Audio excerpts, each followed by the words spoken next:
Yes, Brian, there's definitely an advantage to having Uber Eats while you're in the city, but the other side of the token is if you're unsure of what you want and you open that app or you go on the website, it's overwhelming, man. I've been trying to figure out what I want the last 10 minutes. Dude, I'm on the opposite end of the spectrum out here in the suburbs. Like where I am, I can get Uber Eats. I get crisp and juicy chicken like 90% of the time because it's either that or Five Guys. That's all I can really get delivered out here. But for you, Right. I wish I was in your shoes. All the good foods there in DC. Yeah, I cherished it a little while ago, but I mean, every once in a while, like, yeah, I almost, I mean, first of all, there's actually no Five Guys delivery around here, which is pretty foolish. So, you have me beat there.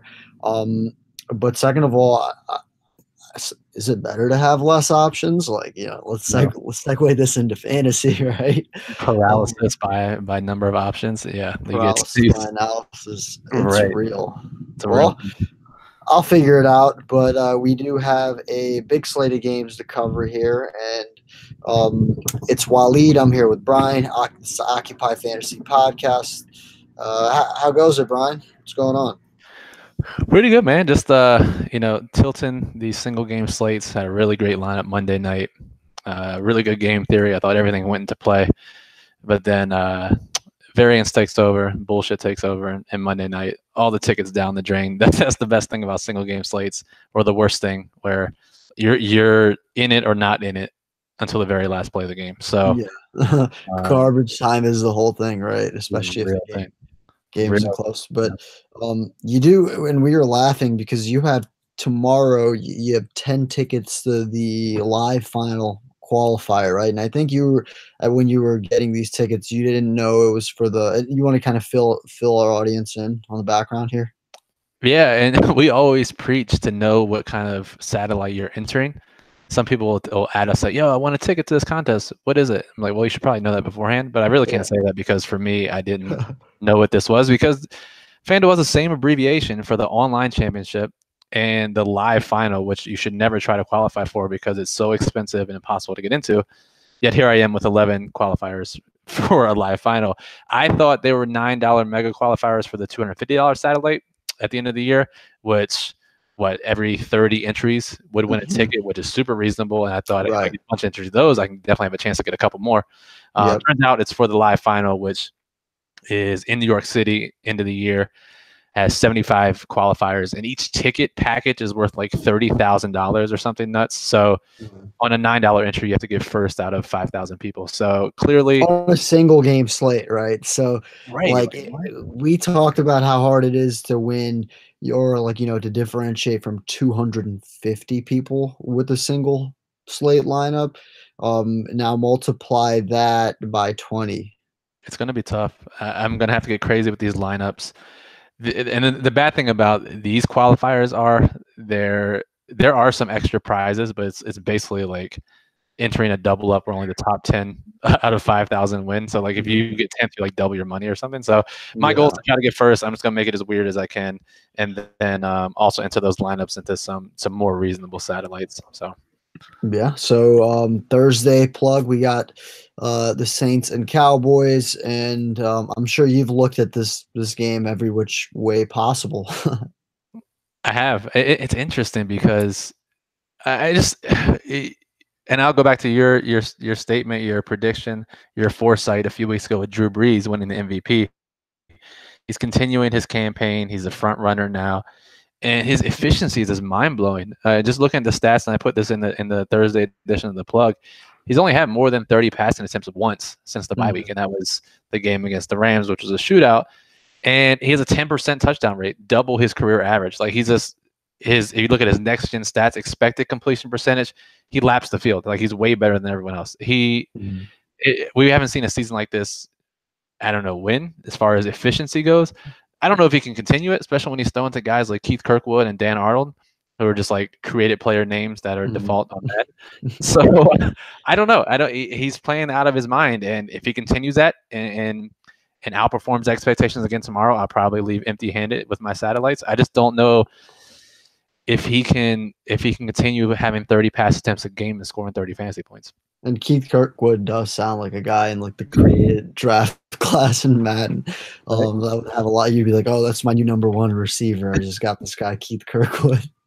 But no, to your point, I mean, look, Drew Brees, obviously front running as the MVP or for the MVP right now. But obviously, the volume in which he's been producing with has been rather surprising. It was something we discussed last year, right, when we were reflecting on why Breeze's fantasy numbers weren't that outstanding compared to perhaps how efficient he was, and he wasn't throwing the ball a lot, right? And you get Mark Ingram back. I mean, this is a team now. Their defense is playing well.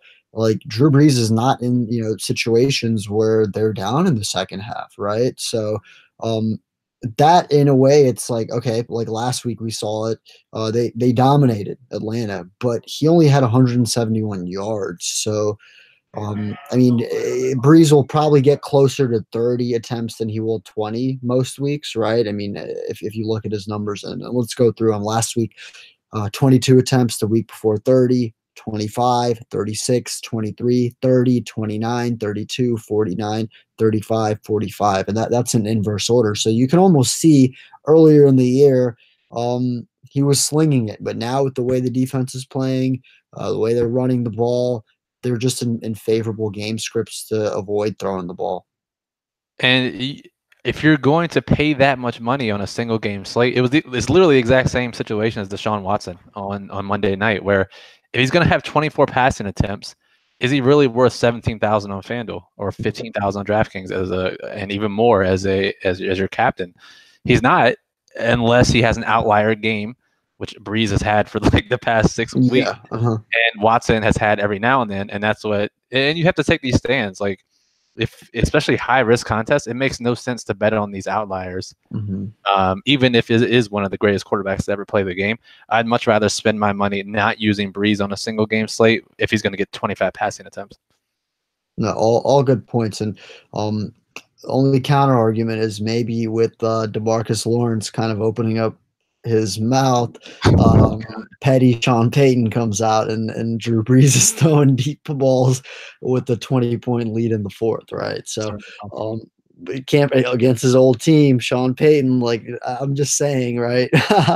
But no, I mean, all valid points. Like at the end of the day, if you're taking out the narrative and you're simply looking at the numbers, the volume you're getting per dollar you're paying up. I mean, you got to hope that once again, like the Kirkwoods and the Tommy Lee Lewises and the Austin Carrs of the world, all are catching touchdowns, which I don't know.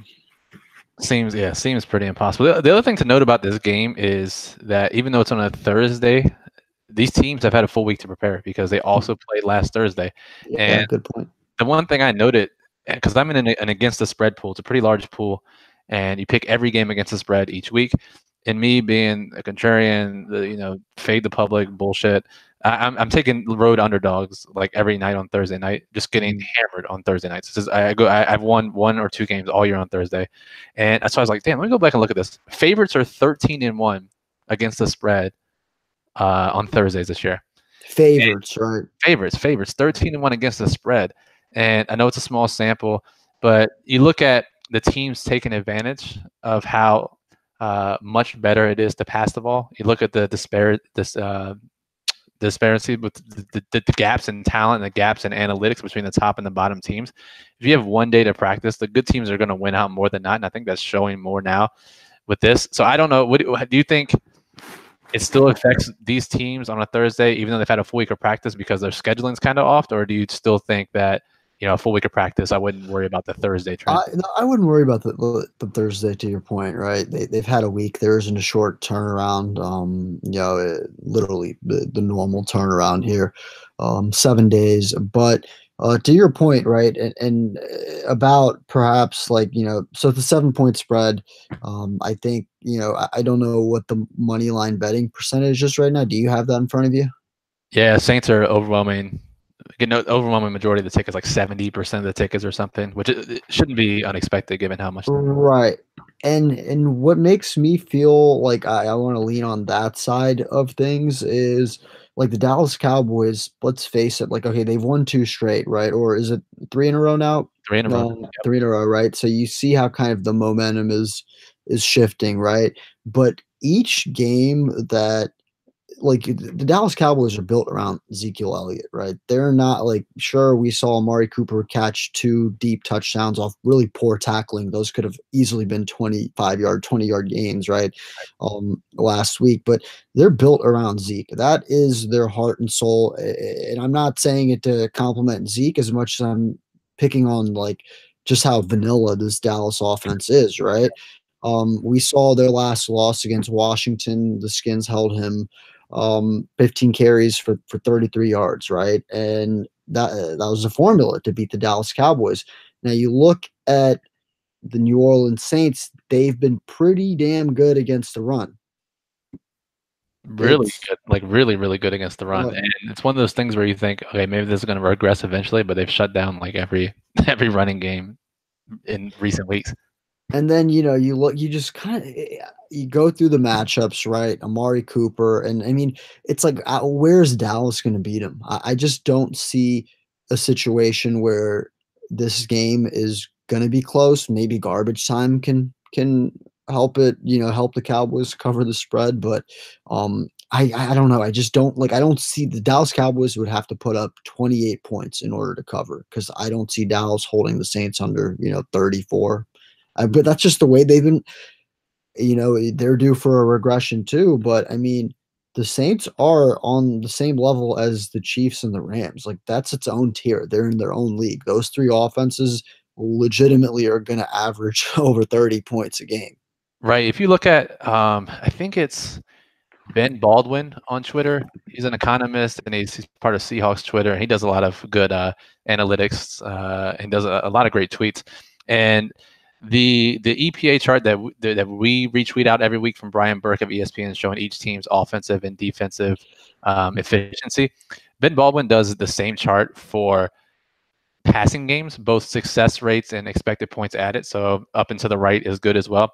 Josh Allen and Drew Brees just completely break the chart because Brees is so far off to the top right and Allen's so far off to the bottom left.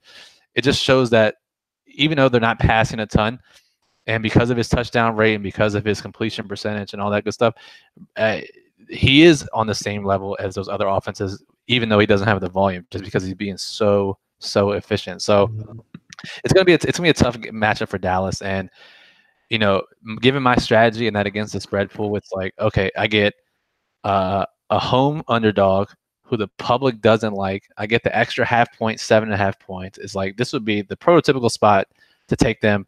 I've been doing it all year, and then Dallas loses by 30. So I'm not doing this week. I'm taking New Orleans. If they lose, they lose. I'm not gonna continue just getting I, on Thursday I underdogs. support that 100%. And before we move on, just to kind of like give some context as far as how historically good the Saints, the Chiefs, and the Rams have been.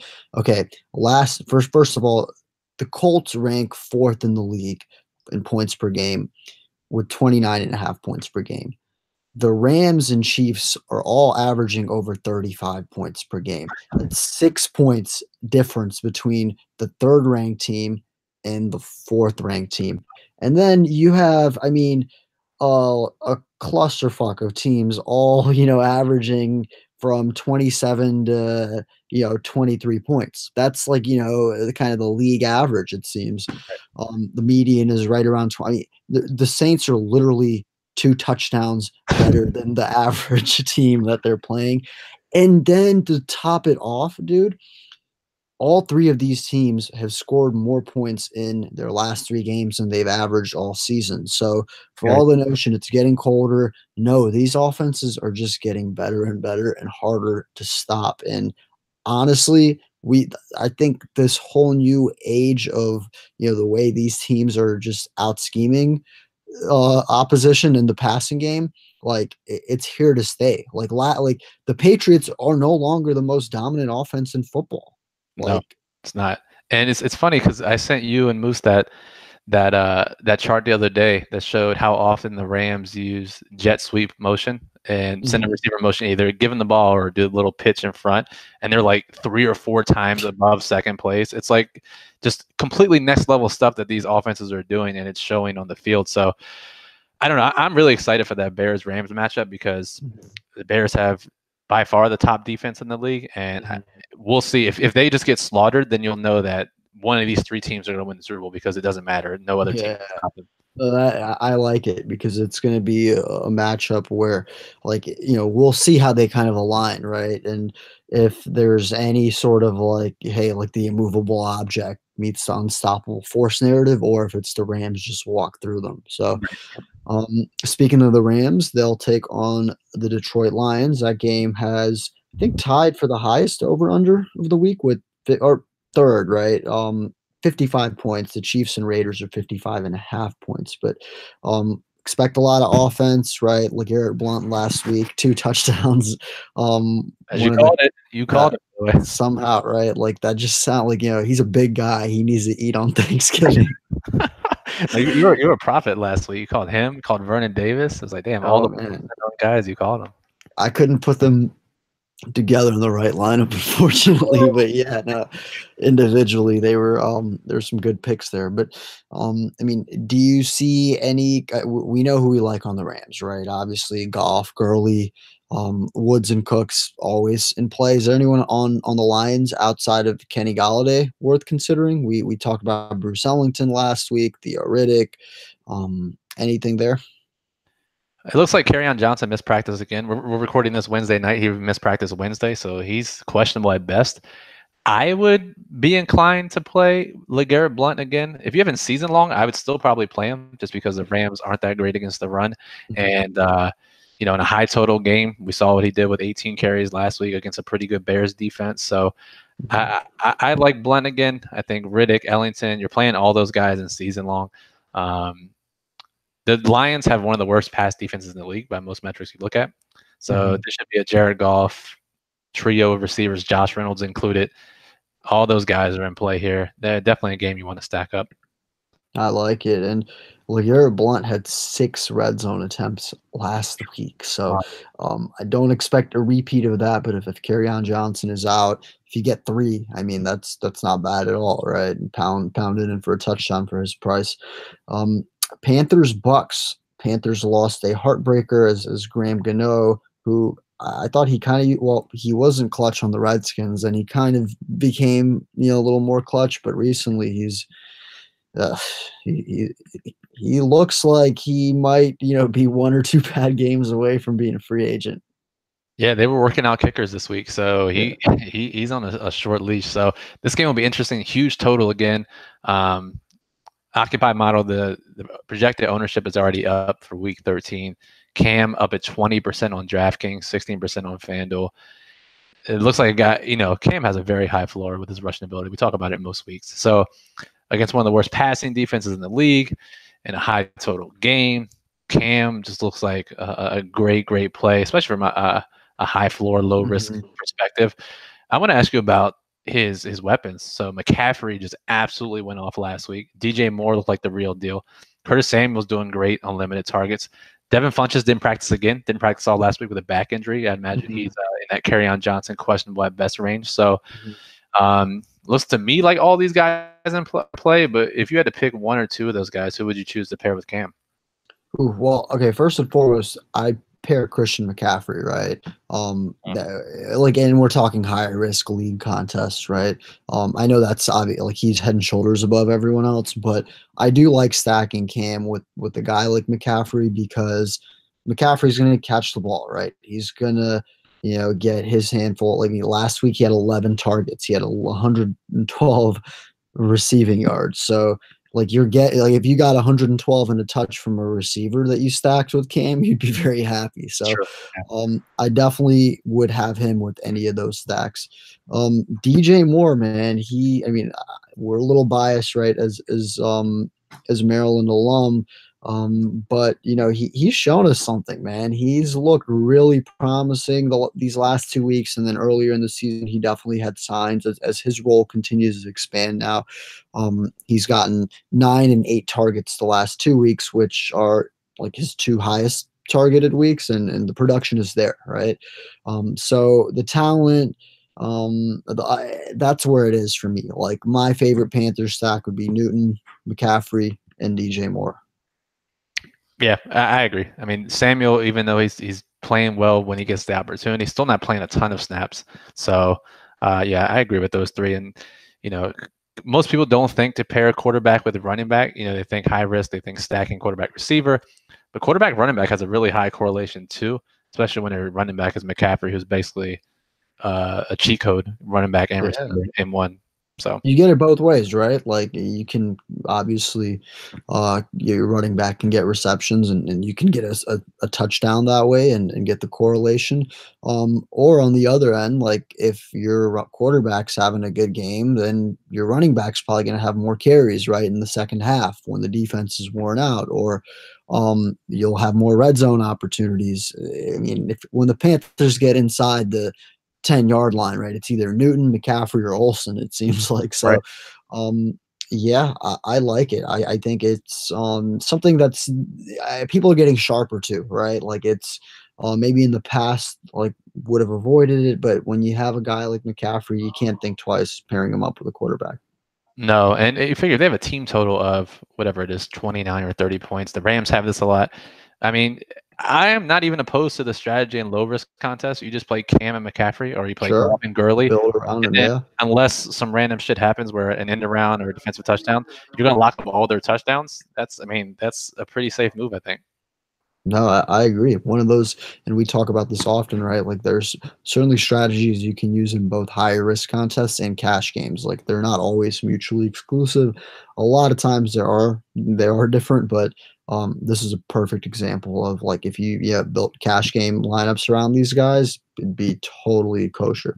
Oh yeah, absolutely. And so I'm looking now just in the model, and like I said, it's still early Wednesday, but McCaffrey 27 to 30% projected owned. That's pretty much what in line what we think. One of the guys who stood out to me, I'm just scrolling down the model, and we can move to this next game, is Jacksonville and Indy. Carlos Hyde, who, as we know, Leonard Fournette suspended, appealed.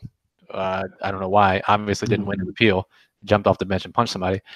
Carlos Hyde will get the start here, and he's 3,300 on DraftKings, 5,000 on FanDuel, essentially minimum price. So we project him right now early 17 to 20%. What are your thoughts on that backfield as 4-point underdogs? Hyde, because he has been getting more work lately as he's finally learned the playbook after being traded midseason. Honestly, I just prefer Yeldon. I think that we've seen this scenario, right? So now when there were three running backs, Yeldon was kind of the odd man out, right? He might have like 2 receptions or what. He at last 2 weeks he's had 7 targets, right? So pretty much irrelevant. Total yards, like what? He's had 4.3 and 4.2 the last 2 weeks, right? But when he kind of serves in first of all, like Carlos Hyde, he can play third down. It's not that he can't, but if you picture the Colts up in this game, you expect Yeldon to have way more than 3-4 targets, right? It'll probably be closer to 7-8 targets, and he's shown time and time again he can, deliver with just receiving yards. So, and this dates back to last year. So, I've just seen too many times, like in this situation, where Yeldon comes up big when you just don't expect it. So, for his price, he's $200 cheaper than Hyde on FanDuel, and will probably be lower owned, right? Yeah. So the projected ownership 11% for Yeldon. I mean, this is just like textbook DFS situation where you don't play this guy in high risk, meaning Carlos Hyde, right? Okay, he's going to be popular in low risk because look at our model. Projected weighted opportunities puts more weight on targets than rush attempts. Still 18.6 projected weighted opportunities. Really, really hard to find that, especially for a back that's talented like Carlos Hyde in that price range. 3,300, pretty safe to get him in low risk, right? But there's so many ways he doesn't hit 4 or 5 times value in high risk. Right. He could have 15 carries for 60 yards. Right, easily, and especially if the Jags, who are potentially without Jalen Ramsey, fired the offensive coordinator, benched their starting quarterback, like so many ways he could fail. And at 20% owned, I mean, that's just an easy play where if you're playing high risk lineups or even if you're playing multiple, just don't even use Carlos Hyde. Low risk, certainly fine. High risk, doesn't make a ton of sense. Yeah. And I mean, look, the Colts, I don't know what their numbers were against the run, but I know that earlier in the season, this is just totally anecdotal. They had just out strategized the Redskins by putting two guys in the A gap, and AP in the run game was totally bottled, right? So, I mean, Hyde is the type, like, the Jaguars aren't it right now, Chief. Like, their offense, No. like, this team, they're starting Cody Kessler. It's about time, right? Someone but Bortles is starting. Fournette is out. Like, just because someone's cheap doesn't mean that, like you said, there are plenty of scenarios which he doesn't deliver the value you're hoping for. Right, and anecdotal or not, there's statistical evidence too. The Colts are one of the few teams that have analytics on their headset during games. If you look at numbers, you listen to coaches' interviews, you follow guys who do the film. They're doing so many smart things from on both sides of the ball, and it's very clear from the top down. So this it seemed like a very clear coaching mismatch game. Colts are 4-point road favorites, which you would never expect at the start of the year. So yeah, just take all this with a grain of salt. It makes TJ Yeldon a great high risk play. Carlos Hyde still a good low risk play, but like we said, you just got to think about these things. And the more you play, the more you'll realize, like, hey, this play looks pretty good, but I don't feel like great about it that he's highly owned. It's like, why would I ever play him in high risk? So Yeah, no, exactly. Um, Texans Browns, the new look Browns will save you the talk of Hugh Jackson here. We cracked all the jokes earlier in the week. It would extend the podcast by another 10 minutes. But Baker Mayfield, man, he looks like the first overall pick. yeah, talk about efficiency. I mean, it's really impressive that this offensive coordinator, former running backs coach, come in mid-season, and he's not really running the same plays. He's running completely different plays, different sets. Like, it's impressive to install that and have the players have confidence in those plays. But if they're working, the confidence builds. That's what's happening.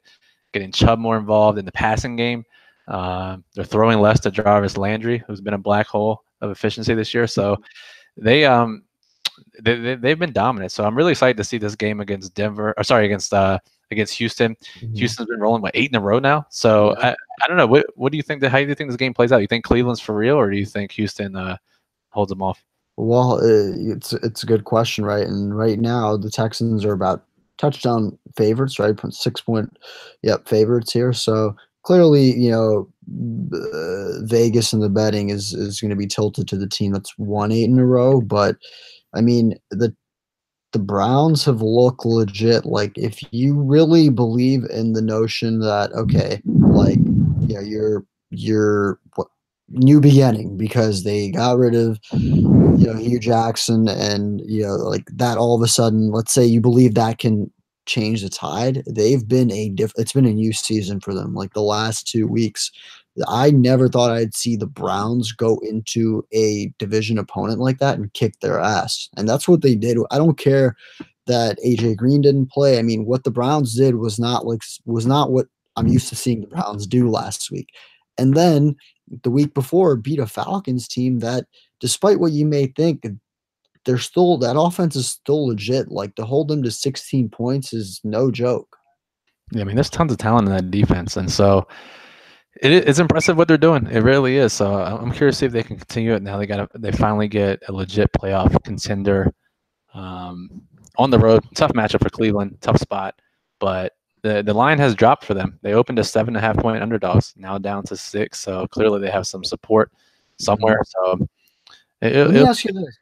Do you think, and this is like not even fantasy related, I was thinking, like, hey, like, watching Browns last week, it's like, do you think, like, right now their mindset is like, hey, we can still make the playoffs, like, we can win all our games? Like, do you think that's like what their goal is right now, or do you think they're maybe more caught up in, like, just winning that next one?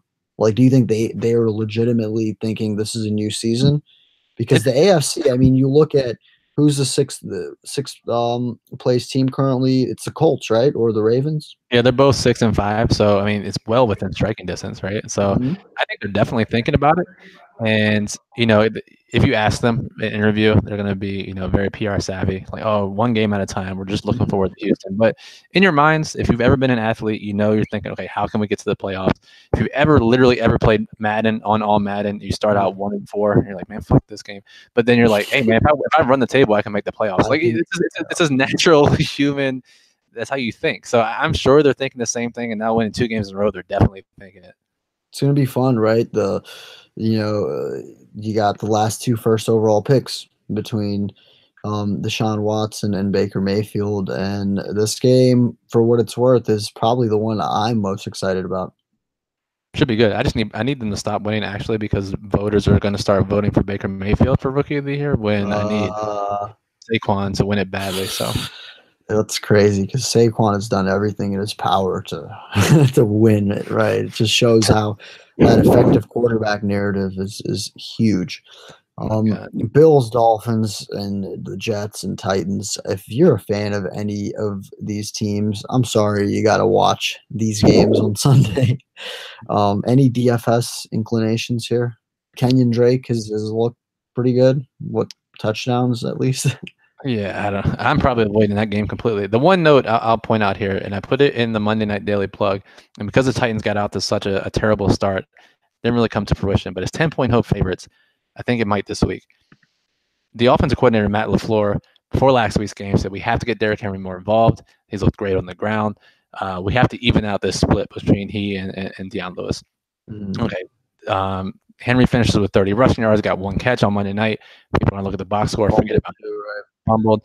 But he did get more carries than Deion Lewis. He was playing in the 3rd and 4th quarter ahead of Deion when they're in comeback mode. So as 10-point home favorites, if they can get and hold a lead, this could be a 20-carry Derrick Henry game where no one's going to want to roster him because he just hasn't done anything this year. So I think I 100% would pay $500 more to roster Derrick Henry than Carlos Hyde this week, right? And I just feel that sincerely, like that's a perfect example of pivoting in high risk contests, right? Probably the same floor, maybe the same upside. I don't know, but you get it at 1/10 of the ownership. That's what you should be aiming for. Like, does Derrick Henry have a greater chance than 2%, which is the projected ownership, of hitting high risk value? Or does Carlos Hyde have a greater than 20% chance of hitting high risk value? Like, it's really exactly, right. And on top of that, Derrick Henry, like, you're talking about someone who, like, I don't know. I mean, what do you think of him? Like, I remember thinking this guy was a beast, right? And he had moments last year where I was like, oh boy, I can't wait to see what he does this year. And then he's been such a letdown, but I mean, we saw it like with Mark Ingram earlier in his career, right? Like sometimes the situation isn't right. Like you're not getting your reps to get in your rhythm. Like, I mean, do you still look at him as like one of the young backs in the league that can take that next step, or in his eyes, do you kind of feel it? Because with Hyde, we know who Carlos Hyde is. Right, that's true. And I don't know, you want to see that for Henry. And I remember thinking the same thing for Ingram too. It's like Ingram something's not clicking yet. And then I can't remember if he was hurt or came off suspension, and he was looking to prove himself. And his first carry back, this was a few years ago, he came out like blasted through someone. And oh my god, I remember because me and you have been Ingram truthers through the years, dude. We have, through all the shenanigans down there in New Orleans, and was like, oh shit, something has clicked with Ingram. From then on out, he's been fantastic. Whereas Henry still looks like he's a scat back playing in a 250-pound body. He's like nimble footwork, avoiding contact, all this. Right. Will there be that? He's been like, and I'd hope they get him more targets in the pass game. Like, I mean, some sample size is small, but he has 34 receptions for 346 yards in his career. Like I don't know if the context of these, I don't have them in front of me, but he doesn't have butterfingers. Like, he has a pretty solid catch percentage. And, I mean, this year has not been it for him, but the first 2 seasons in a limited, workload, he showed that if you gave him 250 carries in a season, he would be like a 1,200 yard back. Oh yeah. I mean, he, especially in the fourth quarters as the defense wears down, he's got the long speed, and just anecdotally, he does look good in the passing game. And even some of their most successful plays this year have been targeting Derrick Henry on first downs, where defense thinks Henry's in the game, they're definitely going to run, play action, and they drop back and hit him out in the flat. He's picking up 10 yards per reception. So I don't know. Will he be used like he needs to be? Either way, when you get these offensive coordinator comments like that, it always kind of perks your ears up a little bit. Now we have the perfect leverage spot. I think it's a great play.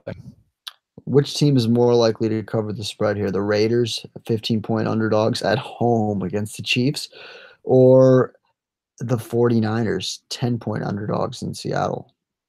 Man, you can make that spread 30, and I wouldn't take them. I don't know how you could take them in this spot. I have no idea. 49ers, I feel much more comfortable doing it, although they'll both probably lose by multiple scores. But I don't know. Come on, man. I don't know how you could take the Raiders at any number in this spot. I'm with you, bro. The Raiders have been pitiful. Like, I get so angry when the NFL Red Zone takes me to the Raiders game because it's like I just don't want to see them on TV. The last thing I want to see is John Gruden and Derek Carr kind of shrugging as he's walking back to the sideline. Like, that offense has, I mean, poor Doug Martin, like, he's out here, running his heart out, man. And I'm like, I wish I could see you in like a situation that I'd root for you in, right? Like, all those guys, Lynch before he got hurt, Jard, all those guys are playing really well. It's just like, well, too bad. What can you do? Like, imagine them in like more favorable situations. But no, I agree there. And last game before we wrap it up, Vikings at Patriots, the 4:00 game. This is a big one. I think like these are two teams where like earlier in the season, everyone considered them Super Bowl contenders, right? They've underachieved, like, in certain ways. The defense in Minnesota has let down, and the Patriots, I mean, really just kind of overshadowed by like the Rams, Chiefs, and Saints, right? Like, no one considers the Patriots on that tier right now. But both teams that can make a statement win, right? As they pull another one together, start getting on a streak here. Who do you like? That's a good question. That's a great question. I think I like New England here in this spot. And just, I don't know, 5-point favorites. It's really tough. The spread has dropped. Open 7.5, down to 5. So that's a pretty big move through the key number of 7. So I don't know. The one thing is the Patriots don't get that much pressure on the quarterback. So Cousins should have time to sit back. That's what he does, right? Like if he gets those clean pockets, he's pretty effective. I mean, we saw, Dalvin Cook, he found the end zone last week despite having no success running. He caught a pass. I mean, yeah, if Kirk is getting a clean pocket, this game could turn into an absolute shootout. It could. The one thing that would be concerned is that, Brady's been pretty bad under pressure this year. Has a high off-target throw percentage, as we mentioned a couple podcasts ago, and we know damn well the Vikings can get after it, rushing the passer. So that could flip this game a little bit if they can protect Brady. It sounds like they'll get Burkhead back this week. I'm interested to see how they use him. If they just I don't know why. I laughed when I kind of saw Rex Burkhead come in as Sonny Michel owner. I'm like, hey, and then I'm like, oh God, like what? Because like the Patriots are always getting someone back and like you know what I mean? They're just such an evolving machine. Like whether it was like how they had Deion Lewis a few years ago, just guys just are getting like it's remarkable, man. Like who knows, by wild card weekend what we're gonna see. It could be literally the Rex Burkhead show. Like we don't know. The only person I feel confident about this week is Josh Gordon. I think he has a monster game. Xavier Rhodes busted up his hamstring. They said he still might play. I mean, just looking at the injury, I just don't know how he plays this week. If he does, there's no way he's effective. And they have no one who can play with Josh Gordon. So I think he's probably the best play from the Patriots side in this game. I like it. One quick story before we wrap up. It's kind of funny. I don't know. You're probably watching Red Zone this week. Did you catch a glimpse of when Cordero Patterson got a goal line carry, right? They were down at the 1-yard line. So earlier, Sonny Michel had gotten hurt, but he had come back in the game and since then getting carries. And They gave it to Cordell Patterson like literally at the 1 yard line. I have Michelle on my team, and I was livid, right? I'm like, why are you feeding Patterson at the 1 yard line? And Patterson gets he gets stuffed, right? Like a turkey, just nowhere. And all of a sudden they kind of show him as he gets up, like they kind of zoom in on him, and he's waving. I'm assuming it's Sonny Michelle off, and he has this attitude about him, like he's like Zeke or he's like the number one back. I was like, boy, if you don't get your ass on the sideline. And then literally they show the next play. Of course, yeah, Sonny Michelle comes in. He got the carry. I just like that moment had me dead because it was just like he gets stuffed. You see him wait. I'm like, this isn't the team I think you're allowed to wave people off. Like you just started playing running back 3 weeks ago. Like, coach staff's like, who the fuck is this guy? Does he think he is? It's exactly. I think that's what was funny to me is like the combination of him just starting to play running back and let alone in the goal line getting a carry, combined with him doing that on the Patriots. Like you think you might see that on like a team like the Jets or something like Isaiah Crowell, like right. Stay out of here. But I thought that had it all was wild because Michelle ended up getting a touchdown, right? But I would have been livid if they went to Patterson again because he waved him off. Dude, let us all, those who are listening, those who are talking right now, let us all one day have the confidence in anything that we do of Cordero Patterson. The great man, you got to give it to him. Like he's found a way to he's a piece in this offense. Like he's in a way like whether it's like he's like the Patriots Taysom Hill, right? Plays a different position, but like they utilize him. They'll game plan him in for a few trick plays or rushing attempts. But I mean, you're looking at a dude he's a running back now. Did you see what Mike Zimmer said about him? They asked him about Cordell Patterson. I didn't know. They're like, so coach, what do you think about how the Patriots are using Cordell Patterson? He's like, well, they're damn sure using him better than we did. I love the honesty. Yeah. That's, if there's one thing Zimmer is, it's honest. So. Oh yeah. Well, it'll be a fun game. I'm rooting for the Vikings there. I'd like to see Kirk. I mean, just kind of have that win. He's been especially after that Chicago game, kind of getting his ass kicked by the media and like the football pundits out there.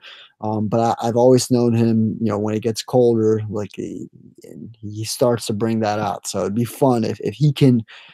You can lead him to a win. All of a sudden, the narrative. It's a week-to-week league. It just changes so quick. Like now he beat A-Rod and Brady on back-to-back weeks. So it's you're never as good as they say you are. You're never as bad as you say they are. Perspective will flip in a heartbeat. And we've had a lot of anecdotal evidence here, but I remember, was it last year, the year before, it was like 30-mile-an-hour winds on a Sunday night game with Kirk against the Packers. And oh yeah. Whatever. If it was Occupy or Number 5 who I was writing for, I was like, okay, you cannot start Kirk Cousins today. Crazy wins, and he goes out and just drops bombs, 60-yard dimes. So I mean, that game was one of my favorites. Like I just couldn't believe my eyes at how the vertical passing game was slicing through the wind. And we'll see if it repeats itself. Yeah, it should be a good one. Really excited for that game. So a lot of good matchups this week. I think a little bit better matchups than there were last week. So should be some better games on the 5 screens this week than it was certainly on Sunday. Prayers up. Any closing thoughts? I don't think so. Just let's keep moving forward as more data comes in for DFS.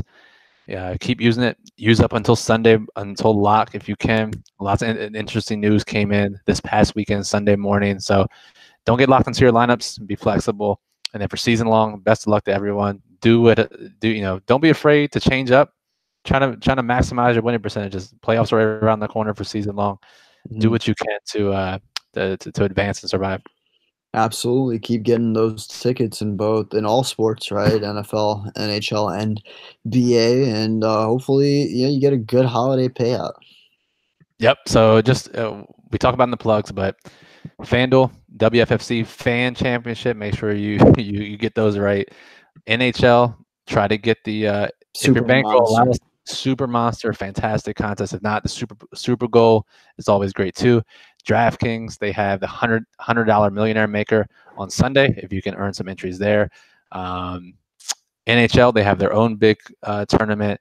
NBA, just massive tournaments on both sites. So lots of satellites. Try to get involved where you can. Oh yeah. Alrighty, guys. Good luck this Sunday, and yeah, shoot us any questions you have at Occupy Fantasy. I'll see you on the Periscope. Be sure to check out the plug in the model this week. And that Super Monster is next Tuesday, which means we'll be recording next week's podcast the day after. Let's hope it's a celebratory podcast for either us or one of our members. Oof, let's do it, man. I'm fired up, man. We've had a good week. We got to keep the momentum going. Let's do it. All right, Lee, good luck to you. Everyone out there, good luck. Thanks for listening.